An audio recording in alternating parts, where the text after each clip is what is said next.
Hello, ladies and gentlemen, and welcome back to a brand new episode of the podcast. This week, I was given the wonderful opportunity to be able to talk to Andy from Pulse 8 Media. Now, Andy and I met a couple of months back when I stumbled upon some of his work on LinkedIn, and I was always curious to hear a little bit more about his story and how he runs his production agency, production house, and etc. And also be able to sort of share with him the changes which I've made to my role here in Brunton Media as well. So thank you ever so much for coming back and listening. I hope you did enjoy this episode, and I'm going to enjoy it. I'm now going to hand over to him to explain a little bit more about how he got started and what he does, and I hope you enjoy the interview, and I'll see you very, very soon.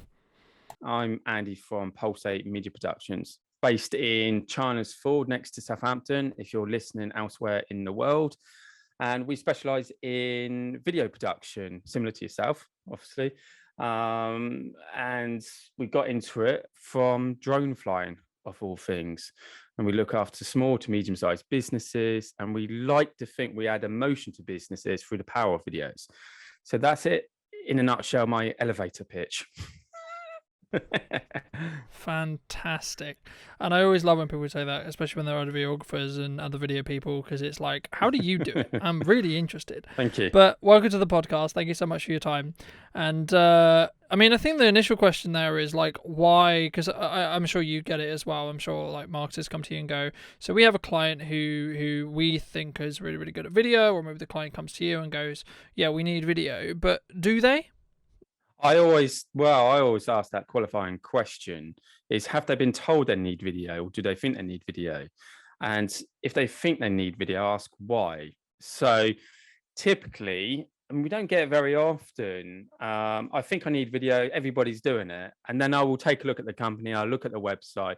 If there's no video, I always say, yes, you need video. Check out their competitors. If they haven't got video, then you need to jump on it straight away. With the basics like intro video, who you are, what you do, who you look after, and such things like that. I have told clients in the past, potential clients, that you need to go away and think about it, because the last thing we want to do is produce a video and then they don't see the return of value, because they don't know where they're going to put it and how they're going to use it, whether it's on social media, YouTube, their websites, and to possible clients, things like that, really. Yeah, absolutely. I completely agree. I mean, it's interesting because when we first met, I was still technically a videographer. Now, what you don't know yet, because I haven't told you, is that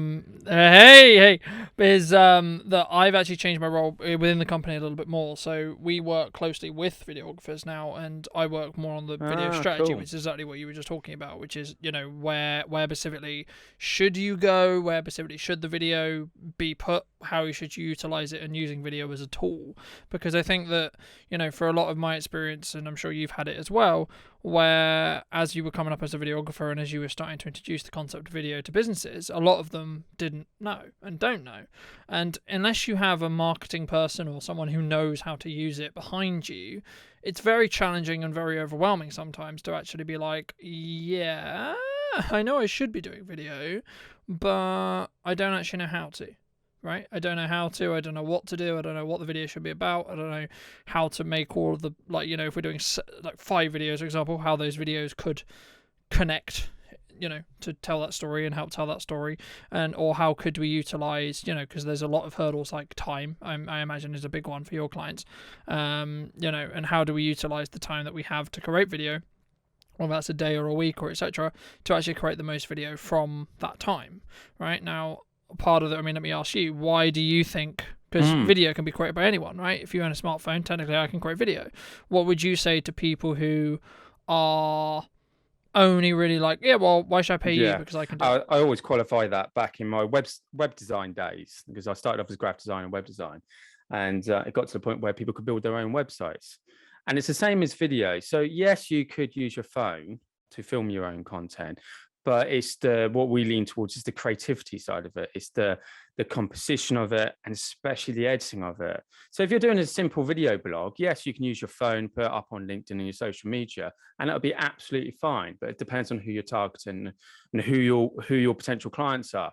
If you're like going for like high-end clients and you're putting out videos on your iPhone, I don't think personally that will attract the right type of client to you. There's a place for it, yes, but I always say that we use obviously our experience and our creativity to do the best video for the client in a good like 2 or 3 minutes video if it's something short and snappy. And given the sort of like the help behind the storyline, what you need to be saying in the video, what sort of graphics, B-roll to use, all sorts of different things. And but that's, I mean, the question, I'm going off on one, but the question always is a good one. I got asked the other day when I was pitching for a job is, how did you learn YouTube SEO? And I said, YouTube. So I could go off and learn it myself. I was like, yes, you can. But why would you want to spend hours and hours or days of your time learning SEO for YouTube when you can get asked to do it more efficiently? And that's the case. I think for small businesses, always start off using your phone and trying your own video content. I've always found back in the website design days when I used to design them, I used to get the web clients from the ones who had tried it themselves and realized, wow, this is a lot more to do than I thought. And that's where we come in. So it's like I guess a stepping stone to a different type of video. Yeah, I completely agree. I think, a lot of what we call it internally anyway is it raw content or is it professionally shot content, right? Or is it pro content? So pro content is normally designed with a specific sales objective in mind or a specific business objective in mind, but it should be always supported with raw based content, right? Raw content, e.g. content you film on your phone or is rougher around the edges deliberately, so that it gives you more of a personality touch or a more personal touch than you can portray with professional video, but it becomes it's that very difficult balance between it looking and sounding really good and then feeling staged and actually being, kind of on the fly. Style. I absolutely 100% agree with you. And we, with our regular clients, we always encourage them to do the more raw video as well, because those are quick, snappy videos to put out on the spot, spur of the moment type stuff. And then your professional videos, which you'll use more for strategy, your marketing strategy. Yeah. As pillars of your marketing strategy more so, right? Because a lot of the times when you do strategy or when you do anything, there's what I would call pillars of content or big pillars of content that you do religiously, like this podcast, for example. This podcast goes out once a week, every week. For example, this would be a pillar of content. But then what happens is you build bits of content that are a bit more sporadic and a bit more, oh, nice, Colton's posted another video this week, or etc. You have your scheduled content, which are your pillars, but then you have the other ones that are like, here's a fun video we made for this thing that happened this weekend, or here's a fun video we made because we've just moved into a new office and we're ripping the walls out, or whatever we may do. Funnily enough, I think you've just finished that process from after we first met, was actually quite literally building an office from scratch. I mean, how was building your now, I'm going to call it studio, that I believe was an office at one point? I mean, I'm very curious. You're absolutely right. It was used for a business with just normal office functionality. All the walls were white. It was quite clinical in a sense, and I was determined not to have that clinical feel. So we've been in the studio now. I like to say film studio, but it sort of gives it that Hollywood connotation. So we've been in the studio now for coming up 5 months, and it took us about 3 months to get to a point where we're like 100% happy with it, with like the editing room, the studio room where we do like our podcasts from and any sort of video blog stuff, then the green screen room. And unexpectedly, the green screen room is proven to be very popular. And I want to change the name from green screen to CGI room, because that's where we do more sort of like CGI stuff and green screen stuff. But yeah, it's been a hell of a journey, to be honest with you. And the business has gone from strength to strength since we've taken on the studio. And I'm now sacrificing my next week off because we need to do some filming. Fantastic. I mean, it's always great to hear that video guys are busy. I mean, have you, because I imagine you have had hurdles and had kind of issues in the respect to your business growing? Because I'm sure the misconception a lot of people would have, I mean, I know this, but for the viewers' sake, I think the misconception, even if you have moved into a studio for like 5 months, how did you sort of get to that point? How was it? Because a lot of, as we was talking about before we started filming, a lot of people who listen to the podcast are not in that position, right? They're not in the position where it's like, I can spend X amount a month to have a studio space. Firstly, like, what would you say to those people who are like actually on the fence about studio space, perhaps, or just taking on any more expenses for their business or their potential like small business as well? Like, what advice would you give to those people? Because from my experience, that's normally what a lot of people ask me. They're like, wait, you're going to pay more to get stuff done, or to get editing done, or to get a space, or to get, is it like, are you crazy? Like, why, like, like, it's quite scary. It's very, though, right? very scary. Like, And my scary journey actually started a year ago. So a bit excuse me, a bit more about my background. So my business has been going 10 years. But we've only been serious on videography for the last 3, because it started off as a graphic design business and web design and 3D visualization and things like that. But the turning point came last year when I was picking up more and more video work through networking, through Only Networking. And it was actually James at Only Networking said to me once, you need some help. And I was like, I can't employ somebody until I got more of a stable income. So I needed to find a way to bring in a stable income through the business. And ironically, not ironically, was video podcasts. So the first point of call was to bring in a bit more of a stable income, so it wasn't so up and down all the time, riding those waves and things like that. So Rob joined nearly a year ago, and I always had this plan. I was like, my business was based at home, and Rob came to my home, to the office, and I was like, this is only going to be temporary because it's my home and I want to separate it. And the only way to describe the stepping point to take on a studio, which was, this is quite a bit of money. I have to bring in $1,500 a month in order to keep the studio going. The turning point came when I felt like the business was being strangulated. We couldn't grow anymore. We had taken on regular clients, and location shooting became a real issue, especially through COVID. And I was like, we need a studio, we need somewhere. And I just went to my accountant. I said, I've got these reserves in the bank account. What do you think? And he said to me, if you don't do it now, you'll never do it. The opportunity came along on this place, which just ticked every single box, down to we're 8 Victory Close, we're Pulse 8, we're down to the location from my home's 10 minutes drive. So everything aligned. And I'm a great believer. And when things align, you go for it.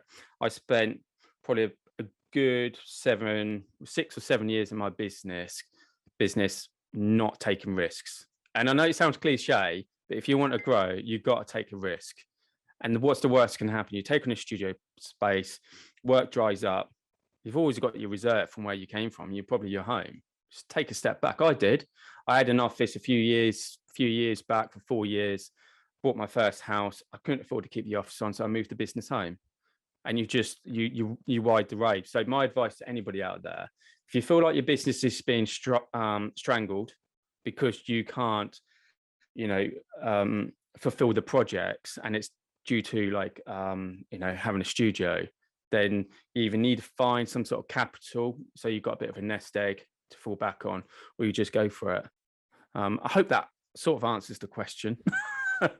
yeah, absolutely. I think it answers it in 2 ways, right? I think it's, to some people it'll be a motivator to be like, yeah, sure, let's do it, right? But also it would be a kind of check of, do you have X, Y, and Z in place to allow you to do this, right? Like, people asked me this when I went full time. People asked me this when I took on the guys who work with freelance, yada yada yada. They were like, well, where's all this money coming from, right? Like, because at the end of the day, that's what you need, right? And I think the question comes like, do you need do you want a studio? Or do you need a studio, right? Like, in our case, for example, we don't need one, right? Just because of the nature of the work we do, we normally go to client instead of the other way around, etc. Nothing wrong with that, but that means we don't need a studio. Yeah, you're absolutely right. And for a good while, we didn't need a studio.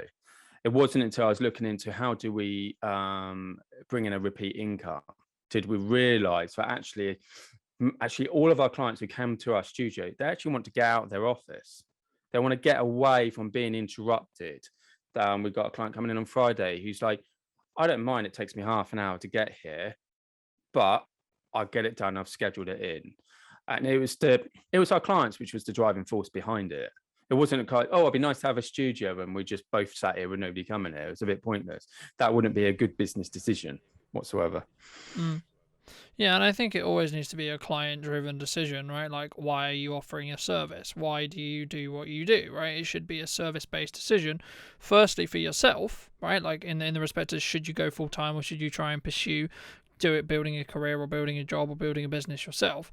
Is that going to make you more fulfilled? Is that going to make you more happy? Yes, fine, great, fantastic. But then also after that, can you serve your clients better?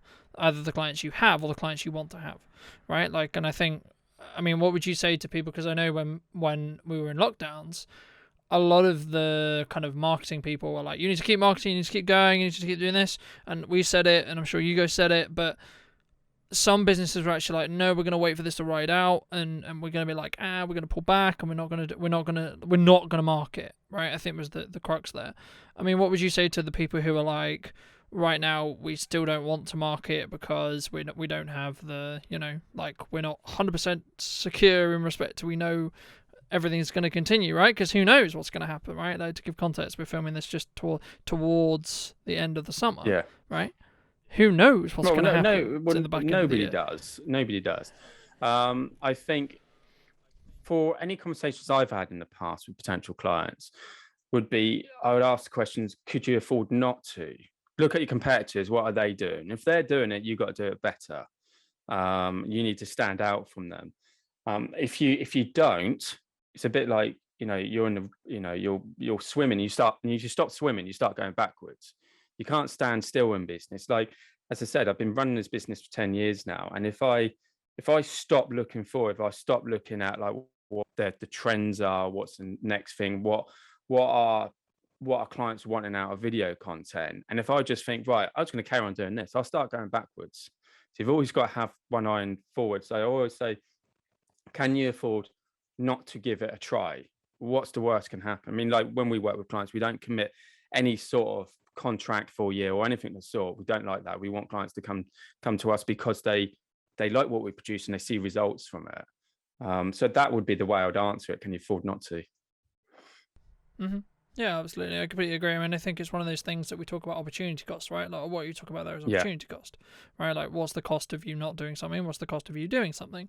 And also, what's the cost on your time, right? Building off the conversation that we had before about, oh, could you do it on your phone or could you use it on your phone, etc. Of course you could, right? But are you going to have the language? Are you going to have the lighting on point? Are you going to have it, looking professional, so to speak, whatever your definition of that is, whether that's having a blurry background or, being in a nice setting or whatever it may be?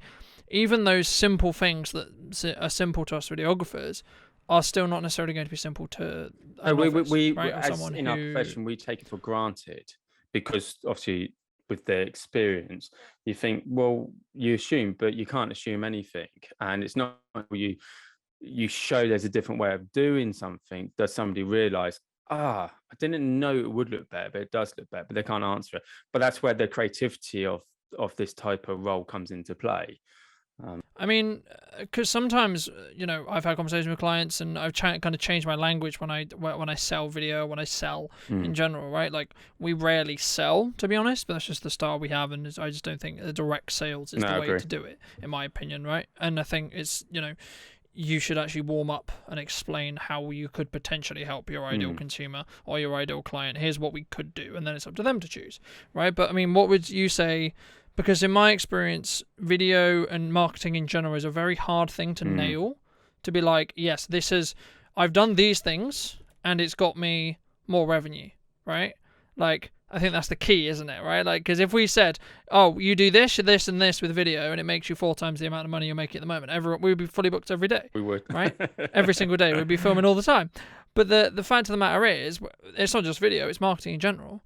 How do you navigate the concept of, like, this? Because video can make people 4 times, 5 times, 6 times, 7 times, 8, whatever amounts of money, right? Yeah. It can. In my opinion, they need to know how to leverage it, and they need help knowing how to leverage it. And in my opinion, that's my job as a video strategist or, a video person. You should help. That's mainly why I focus on the strategy side now, because I help our clients understand how they can utilize video as a tool, right, to help increase their sales. But I'm also very upfront with the fact that I'm not going to help you increase your sales at all. It's not going to be me.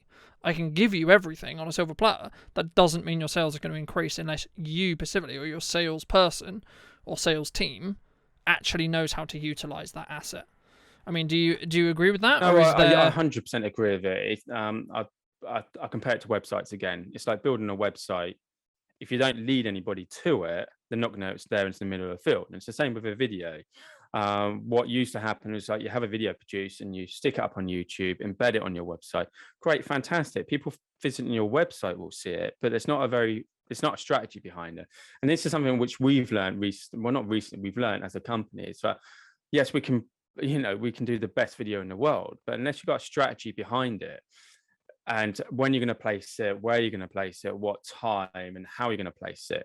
For example, a lot of videos we produce, we produce breakout videos from it. So you just got not one single video, you've got breakouts from it, which you can use snippets, 30 seconds, 40 seconds on social media to grab attention of the person scrolling, to stop them from scrolling.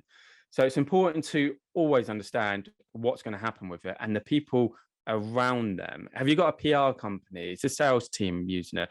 Do the sales team know that this is a private video to send to links to potential clients and things like that? So always, it's a part of a process in which any sort of creative service would always ask, I like to think, is yes, we can do that, but we want to make sure that you get the most out of it. What happens once we've done our bit?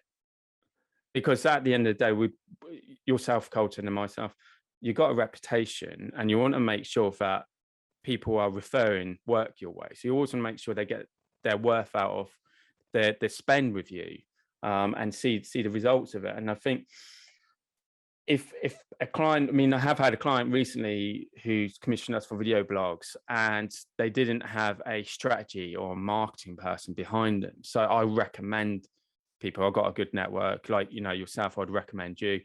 And I would say, right, you want to work with this person to work out a forecast 3 months, 6 months. Otherwise, you could potentially just spend a load of money with us and not see the results of it. And we don't want that. Yeah, absolutely. And I think that, I think it says more about the person if we say, because there's a lot of like psychology and sales and stuff. And I think, I think why we get on so well is because we sell in a very similar way, right? Because, I'll give you an example.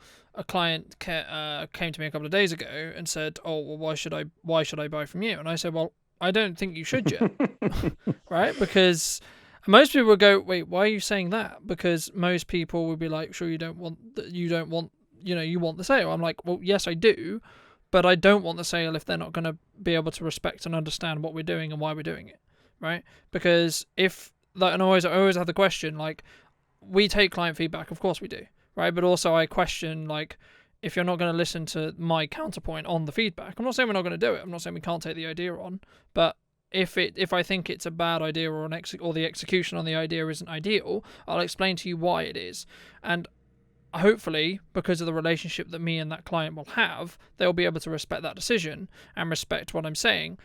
And if they don't, I always question, well, why are you hiring me in the first place, right? Because clearly, if you believe I'm the expert and your perception is I'm the expert and you're paying me all this money, whether it's £5, £15 or £5 million, it doesn't matter. If you're paying me anything and you're giving me the time, it's actually the more valuable part of it. You're giving me the time, right? Because the time, whether you earn £1 million or whether you earn £10, we still all have only 24 hours a day. That's why I always look at people's time as more valuable than whatever money they're spending, because money is a fluctuation. It fluctuates a lot differently than time. Time is a constant. And the thing is there is like, well, I should be saving you time. And if we're going to have not an argument, but a debate on whether an idea is a good thing or not. I'm not saying I'm not going to take the idea into account and not try to work it into the project. Of course I will, because you're the client. That's what you want. But also there is a point where it's like, this isn't going to work, and you have to advise. You have to advise, and you have to make a note of that advice somewhere, just in case later on if you decide to take on the project and they come back and they say we're not getting the results, but you're not doing X, Y, and Z as I suggested. You're putting it on Vimeo or something with no time codes or something like that. And why would somebody want to sit there and watch something they have no idea when it'll finish? So yeah, that goes without saying. It's qualifying your lead, as anybody who wants to get into videography needs to. The trouble is we all get really excited when a project comes along. Oh, I really want to do this. This sounds absolutely amazing. You've got to, at some point, step back, put your sensible hat on and go, can I realistically do this? and B, is it going to, I'm going to talk a bit about mental health, because sometimes we take on projects against our guts and it always come back and bite you, because you think, oh, I can do it, and you've bitten too much of the pie and you can't fulfill it, or the client has swayed you down the road which has gone against your judgment. So you've always got to, it's exciting as it is, you've always got to step back and go, is this the right decision to go down this path? Yeah, I completely agree. And I think it's also one of those things where some of the time saying no to the client is actually the best. Saying no to the project, or etc., or saying actually we're not the right people. And it's hard. It's hard to do. And we've said no, and I know other industries who are quite open have said no to work. And you think, why would you say no? Have you got enough of it coming in? Well, no, because if you take on a project and it has an ill effect against what you do, it's going to affect everything else in your on your books. Yeah, exactly. I mean, you're going to be stressing, and it's the question of like how much stress, time, and energy are you putting into it, right? Like, it's only just, to an extent, it's only just about how much work and energy you're putting in, right? Like the how much you're making is actually less of it. It's how much time does it take up, as I discussed briefly before. Time is the one thing which you won't get back, and you only have a certain amount of, no matter whether you're £5 an hour or £1,500 an hour, right? It doesn't actually matter. 100% agree with you on it. It's like we've got really busy recently, and our lead times for any new projects is 5 weeks away, and it's usually around about 2 weeks, just because we've been so booked up. And that's when you start realizing the value of time, especially when you're filming. You think, oh, I'll get this job. When are you going to film it? There's only a certain amount of time. At that point, you either become very choosy about who you work with, or you start expanding. And that's the growing pain. We come back earlier on in this podcast. It's if you find you're doing 10, 12-hour days regularly for 2 or 3 months, that's when you hire somebody. Yeah, take a bite out of your profit, take a bite out of, and you may have to reduce your income to take somebody on, but that's the only way you're going to grow. Yeah, I mean, there's two options there, right? Like the approach you've taken, which is hire someone internally, or the approach I've taken, which is work with trusted set of freelancers. Right now, the reason why it's freelance, in my opinion, is it now allows me to infinitely scale the team. So a month where I'm taking on 17 video jobs, for example, I can suddenly do all of those 17, right? Arguably, it becomes a lot harder if you only have 1 or 2 employees, right? Because they only have a certain amount of capacity.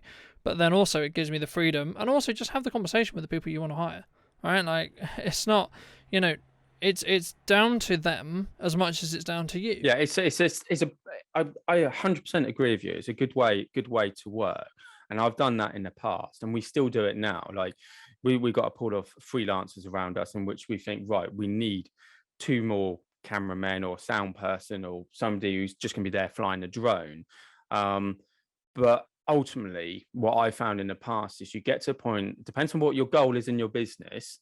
Do you want a business where it becomes its own entity and you can step away from it one day? Or do you want to keep it just yourself? If you want to keep it just yourself, then you carry on down the same path. But like myself, my goal is to grow a business which is beyond me. So, people think Pulsate, not Andy at Pulsate, and there's a team behind us. Personally, in my opinion, I don't think I can do that by just constantly freelancing. When those freelancers get busy, I'm a bit like, right, okay. Depends how many you got around you. And it can obviously works really well for you. For me, I'm a bit of a control freak. I wanted a lot more control, hence why I want to hire and bring in people actually in the business. Yeah, and I've been very open with the team that we work with, and 2 of them edit this. Yeah. So, in that respect. So I've been very open and said, look, right now it makes sense for you guys to be freelance, but there may be a world where actually guys, there's enough here. There's enough. The pie is big enough now where I could pay you all decently to work for me. Brilliant. Right.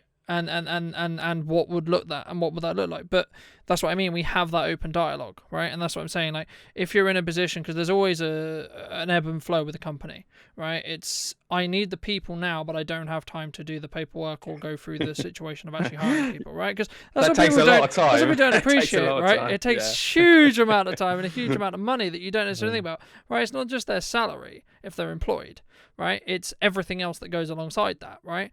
It's everything. And it's also just the amount of paperwork, the amount of extra insurance, the amount of extra stuff that you have to just Believe me, for have. anybody who is thinking about hiring, and I put this off for a while, and then I really had to be certain about the job description. And number one, make sure you're hiring the right person. But what I didn't foresee is everything else which comes with it. It's like, oh my word, I'm responsible for somebody. Which I feel like I'm actually responsible for Rob's life. He'll laugh at that, but it's true. And you want to make sure you're bringing in enough work so that, first off, I'd rather pay Rob and myself if work dipped down. So you become that responsibility where if you're freelance, you're a bit like, right, I've got no work this month, guys, and they go off and find something else themselves. But if you employ, it's different. But it's all the other things come along with it. I now understand why companies hire like an internal office manager or an admin person. Yeah, absolutely. And I think it's also like at what speed do you want to grow as well, right? And it's one of those things where I always look at it from a business time management perspective, right? Not even a money side. It's how much time do I need to invest in this person, in these people, in doing paperwork around them, yada, yada, yada, for us to be able to do what we need to do in the growth stage, right? If that means they stay freelance for 6 months or a year or 2 years, fine, right? Fantastic. Everyone's winning. If that means I have to then bring them in internally in a month's time, fine. That's what we'll have the conversation. If they want to do that, fantastic. If not, we'll find someone else, right? It's not one or the other. There's a natural progression, and I think it's one of those things where you need to, if you're still got sporadic work or you're trying to scale, but you have also your level of risk, right? Like your own personal level of risk, right? What other expense have you just added to the business, right? Have you just taken on a studio space and you're also trying to employ someone at the same time? Maybe that's not necessarily the best to all do it once, right? I mean, I did it 6 months apart, and I still feel like I maybe did it a bit too soon getting the studio, but it's an opportunity that couldn't be missed. But no regrets, obviously. No, absolutely. I mean, it's your perceived level of risk, right? Your own personal perceived level of risk. Because when shit hits the fan, it's down to you as a business owner. Absolutely. Not down to anyone else. It's not down to anything else. When you win, it's also down to you. So congratulations, you won. But also, it's when it all goes to crap, it's also down to you, right? So either way, it's down to you. So you have to either make the decision and deal with the consequences, whether they're good or bad, right? Or, so it's always about that balancing out, but also looking at perceivably where you are, where you maybe the company isn't at a stage where you have like the packages of the client list. I'm not saying either of ours has, but the theoretical company, right, doesn't have the perceived income or perceived cash flow to ensure that all of its bills and its staff are paid, then don't do it, right?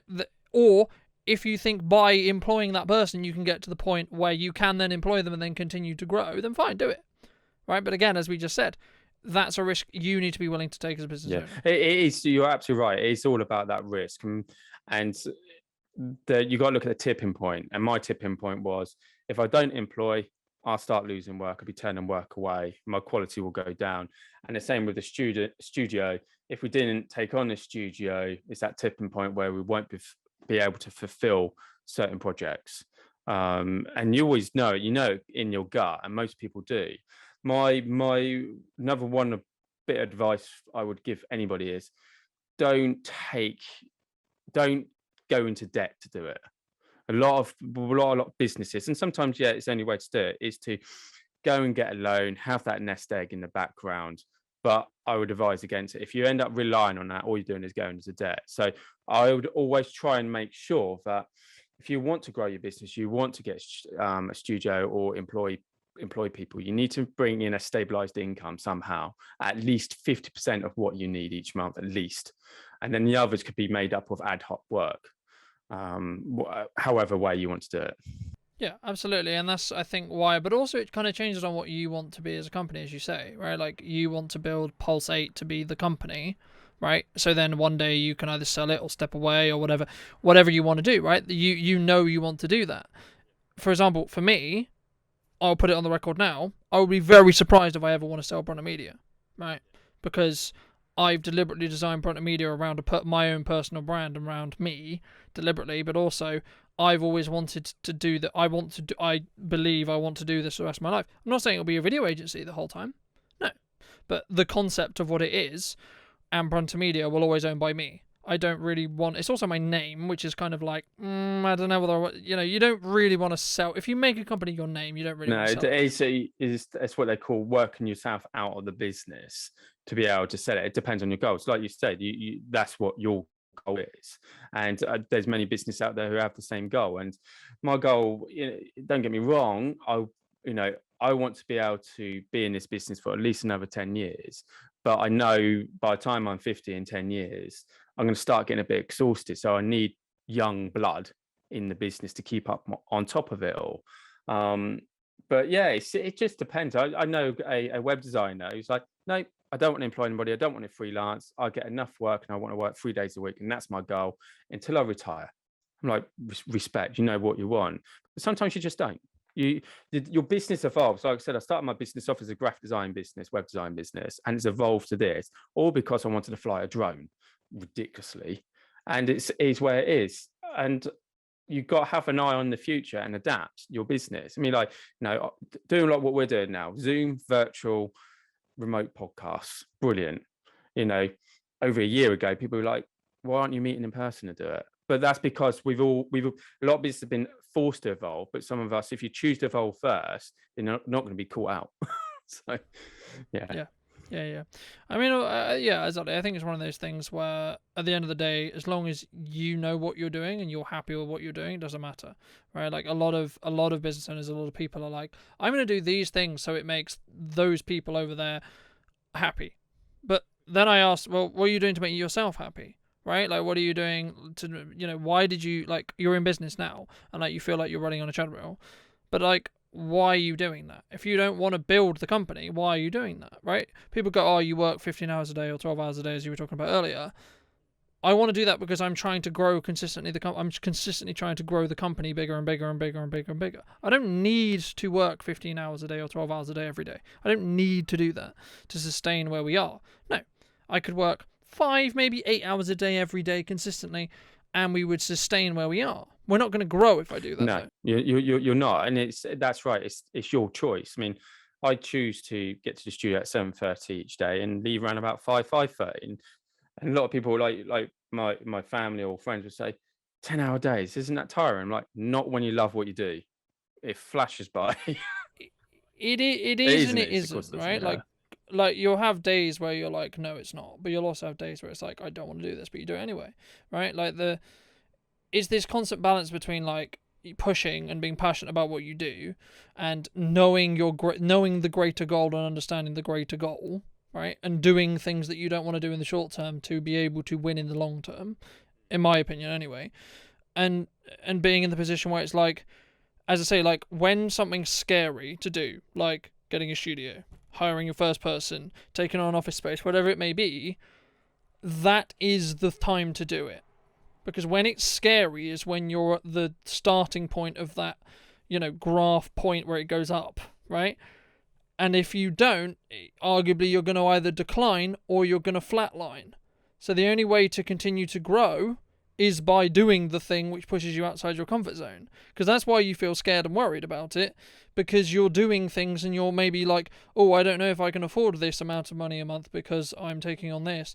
But then what happens is you need to up your prices because you also are offering an office space, you're also offering a studio space and all the gear rental that goes alongside that, and yada yada yada.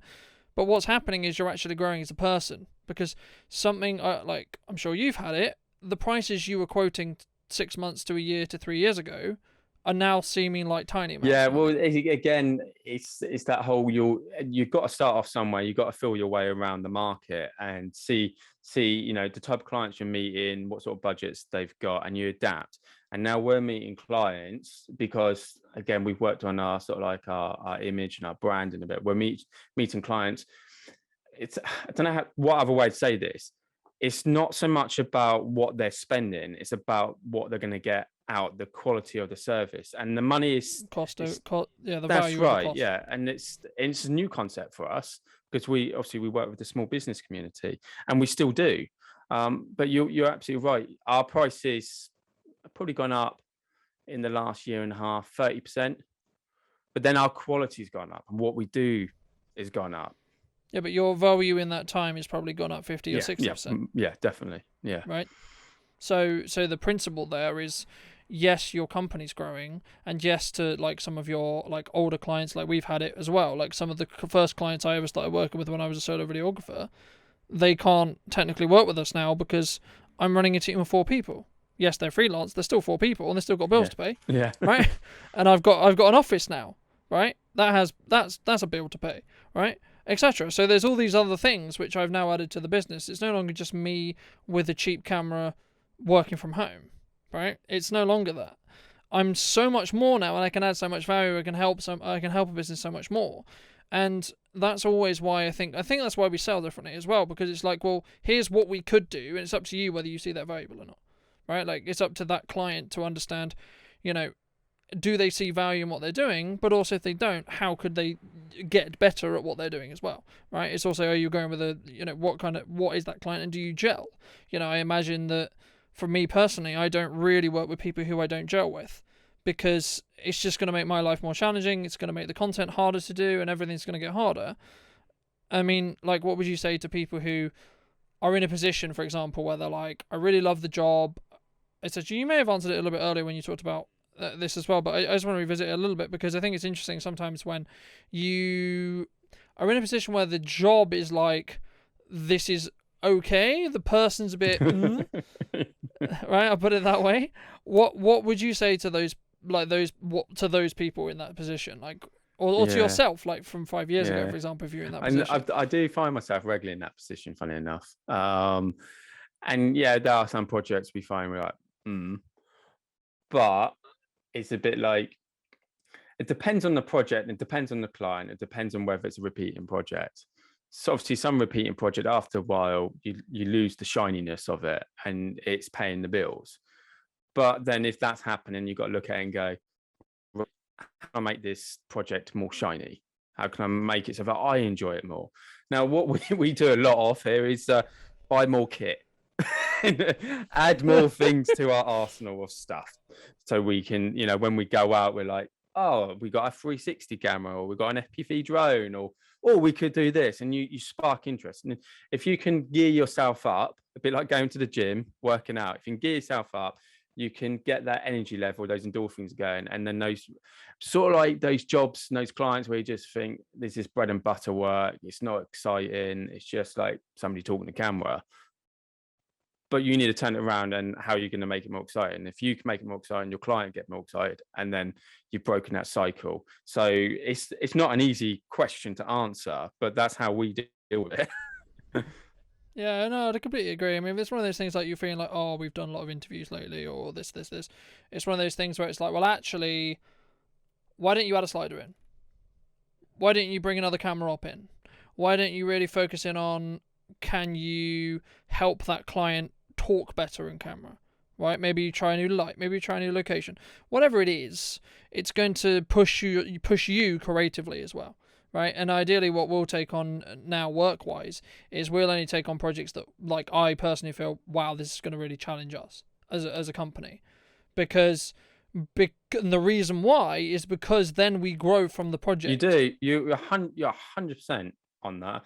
And funny enough, we got a very challenging project coming up where it will probably propel us in some other directions.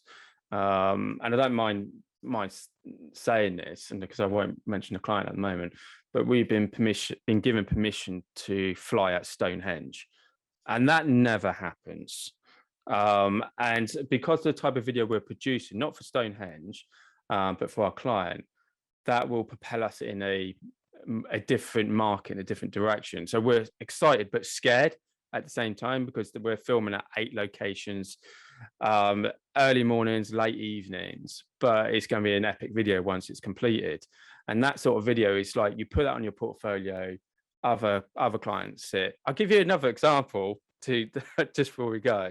For anybody who hasn't, I dare say, Colton, you're going to probably share our website, but anybody who wants a bit of a giggle, have a look at our intro video. And there's me acting on a green screen, and not very well at that. And from that video alone, we're getting more green screen work, because we showed something completely different than you would expect from a production company, especially focused around businesses. But all that sort of things propels you in different directions. So the moment you start getting a bit bored with what you're doing as a videographer or with the client work on an internal project which shows off your skills, something along those lines. That's a bit of advice there, to be honest. Yeah, or go into an industry which you don't know, right? Like I imagine, like for example, we get asked to do promotional videos, and I've done promotional videos for God knows how long, right? So for me, a promotional video isn't very difficult because it's just I know I need this set of shots, and there you go, job done. There's your promotional video. Congratulations, thank you very much, job done, right? But go into a sector where it's not a promotional video, where the brief is something different, or it's something more creative, or it's a more challenging piece, and you'll be forced into learning. You'll be forced into doing it differently. I mean, that was kind of everything I wanted to cover today specifically, but I'd like to add on the end of the podcast, just as we wrap up, is there any questions or anything you want to ask me specifically, or a topic you want to throw in for the last couple of minutes? I've got a question for you. I think I sort of know the answer, but why have you moved into strategy? Why have you moved away from, is it the producing and the filming side of it? Why strategy? Do you see a gap there or something? So my specific role within the company, and I'll answer your question in a second, but my specific role in the company at the moment is sales and marketing from a client acquisition perspective, then the strategy side of it when we have a client specifically, and then also then directing and producing when I'm on set. So I'm not like completely away from the filmmaking aspect, right, and the video producing. But the thing that I found, and something I experimented with before I made the decision to become a strategist more so, is number one, not a lot of people specialize in video specific strategies. Now it's very similar to a marketing strategy, but it's specifically tailored around what video content are you creating and what video content should you create, but then also how does it work in your sales funnel. How does it work with your sales team? How does it work to make the company more money? Which is what everyone wants, right?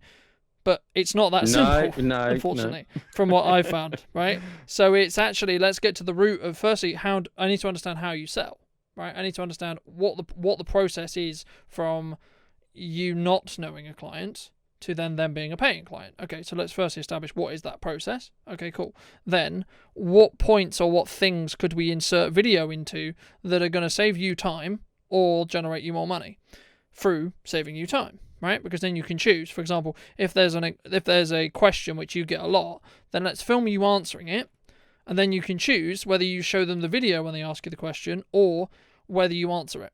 Then it's a choice instead of feeling, oh, I have to answer this question again, right? Because we can help you feel energized when you answer the question first time, but you're never going to be that energized again because you're just having to re-answer it again and again and again. And I was having a conversation a couple of months back with a client, potential client, and he was like, oh, I keep having to explain this specific thing in my sales funnel. And I was like, right, okay, but what if we had a video that we inserted into that payment process about explaining that? Would you then, how many hours would you save a week? And he went, well, I would save like 4 hours. So I was like, so you pay us, say, this amount to do that video, and how many transactions is it going to take until you've actually got your money back, right? And he went, well, it was only like 15 or 20, right? And I was like, okay, so surely isn't that worth doing? Yeah, because sometimes it's blindly obvious to an outsider. Because from that 20, because from after you've got that 20 transactions, then it's just pure profit moving forward, right? So just by the simple of we're going to insert a video into the sales checkout process that explains something, saves the business owner time, it means the customer actually gets informed about what it was, and everyone wins. Because the business owner saves time, therefore can make more money in other places. The client or the customer is able to understand the service a lot better, which in turn means they're more likely to be a returning customer, which means, again, the business wins. But like in answer to the initial question, I saw a gap in the market where people aren't specialising in the strategy. I'd 100% agree with you. There's definitely a gap. And to be completely honest with you, in the next 5 to 10 years, that's where people are going to need to go if they still want to keep charging what we I imagine want to charge, right, for what we do. But what I help to do, and what my role within the company is specifically, is I build a relationship with the client and then I handhold them through the entire video production process. I don't need anyone to understand anything about what we're doing. I just need them to trust me and listen to me. That's it. They don't need to understand why do we have you sat here looking at me? Why do we have you you don't need to understand any of this. Just trust me, because if we do it that way, it also removes all the stress and all the worry that comes with video. Because part of the issue that we found anyway is, oh my God, I'm going to sound like a dick. Yeah. Right? Yeah. Oh my God, I'm going to look like an idiot. Right? So it is a pain point we come across a lot. It's the lack of confidence. It's like you can get the best presenter stand up on stage in front of 2,000 people, stick a camera in front of them, and they start hesitating. But that's on yeah. no. It's the strangest concept I've ever had, but no, I mean, I hope that did answer your question. Thoroughly. I mean, thank you ever so much for the time. But where, for those people who are interested that have sat through listening to us talk for about 50 minutes, where would people who would like to see some of your work and possibly see the green screen video and etc. Where's best for them best to place is our website homepage, which is www.pulse8uk.com, and that actually we have a 3D virtual tour on our homepage as well, plus the lovely intro video, plus our social media links and behind the scenes stuff and some bloopers. So it's a bit entertaining on there. So that's the best place for people to go. You can also find us on Instagram under Pulse 8 Media Limited as well. Thank you, ladies and gents, for joining me once again. I hope you did enjoy this episode of the podcast, and I'll be back next week with a brand new episode and a brand new guest. It's going to be very exciting and very fun indeed, as always. And thank you so much for coming back. If you did enjoy this video, make sure to leave it a like. I'll see you very, very soon for some brand new pieces of content, and I'll see you soon.